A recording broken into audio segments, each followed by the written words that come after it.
Have you ever heard of a story where loyalty, perseverance, and faith changed everything for the better?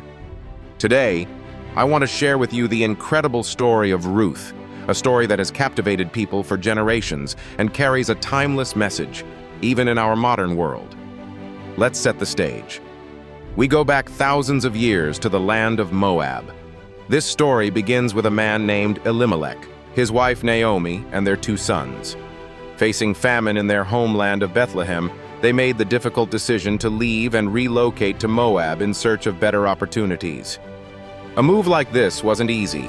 It meant leaving behind friends, extended family, and familiarity. But famine forced their hand, and they set forth into the unknown. After arriving in Moab, things seemed stable. Elimelech and Naomi's sons even married women of the land. One of these women was Ruth. However, life soon took a tragic turn, and one of those storms that life brings unexpectedly shook this family to its core. First, Elimelech passed away, leaving Naomi a widow. Not long after, both of her sons also died. Naomi was left with no husband, no sons, and only her daughters-in-law, Ruth and Orpah. Can you imagine the heartache? Naomi was devastated, bereft of nearly everything that gave her life stability and joy. Feeling a deep sense of loss and hopelessness, she decided to make the journey back to Bethlehem, her homeland. Naomi herself put it best when she said, "The Almighty has dealt very bitterly with me." But here is where Ruth's story shines. Naomi told both Ruth and Orpah to stay in Moab, their homeland, and to return to their families. She reasoned that she had nothing more to offer them, no more sons for them to marry, no future prospects. Orpah, though grieving and reluctant, ultimately agreed and returned to her family. But Ruth chose differently. Ruth made one of the most famous declarations in the Bible. "Don't urge me to leave you or to turn back from you. Where you go, I will go, and where you stay, I will stay. Your people will be my people, and your God my God." Think about that.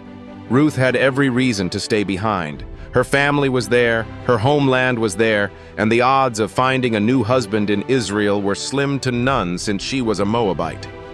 But she chose loyalty and faith. She chose to journey alongside Naomi into an uncertain future, trusting in the God of Israel. So Ruth and Naomi made their way back to Bethlehem. It was a humble return. Two widows with no wealth, no status, and no immediate prospects. At this time in Jewish society, widows were among the most vulnerable. But Ruth didn't sit idle. She immediately took action to provide for Naomi and herself. She went to work gleaning in the fields. Now, for those who may not be familiar, gleaning was a practice where the poor were allowed to pick up leftover grain that the harvesters had missed. It was hard, humble work, but Ruth did it with a willing and faithful heart. And now, enter Boaz. Boaz was a prominent and wealthy man in Bethlehem and also a relative of Elimelech.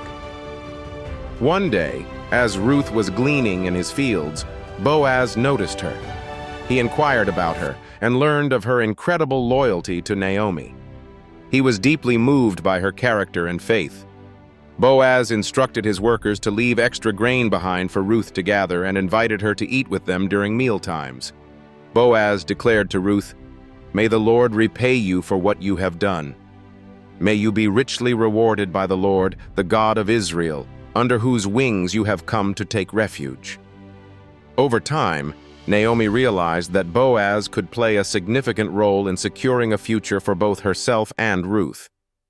According to Jewish law at the time, a kinsman redeemer, a close relative, could step in to marry a widow and redeem her deceased husband's property. Naomi encouraged Ruth to approach Boaz during the harvest festival and quietly lay at his feet as a sign of her request for his protection and provision. Ruth trusted Naomi's plan entirely and did as she was told. Boaz was both surprised and honored by Ruth's actions. He praised her kindness and noted that she could have sought younger, more eligible men, but showed a great deal of integrity by choosing him, a relative of her deceased husband. However, Boaz mentioned there was one obstacle. Another man, a closer relative, had the first right to marry Ruth and redeem her family's property.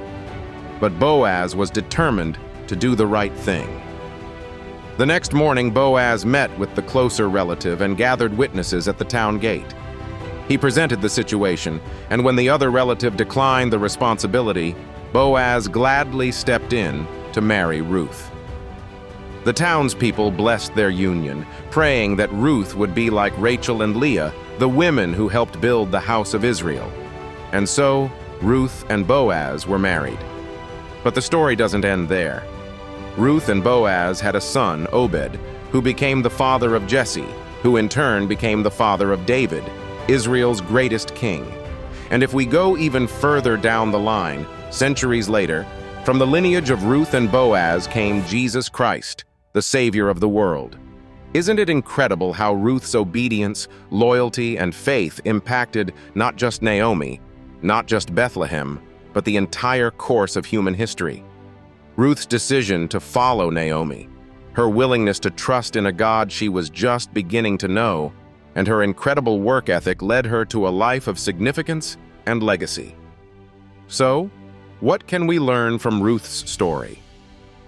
First, it's a reminder that faith and loyalty can open doors you never imagined. Ruth didn't know what her future would hold, but she stepped forward in faith and ended up in one of the most important family trees in history.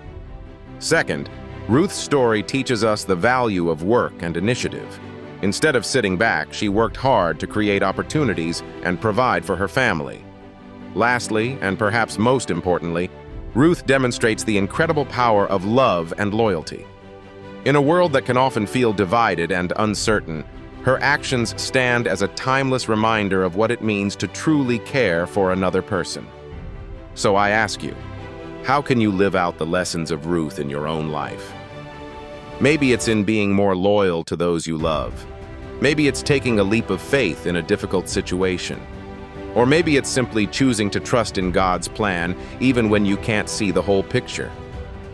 Ruth's story isn't just a tale of the past. It's a beacon of hope. A reminder that even in the hardest of times, following God's guidance and remaining steadfast in our faith and commitment to others can lead to remarkable outcomes. Let her story inspire you today. And if this resonates with you, share your thoughts in the comments and pass the message along to someone who needs encouragement. Thanks for watching, and stay tuned for more captivating stories from the Bible. Until then, remember to walk in faith, love, and loyalty just like Ruth, and trust that God is weaving something incredible in your life.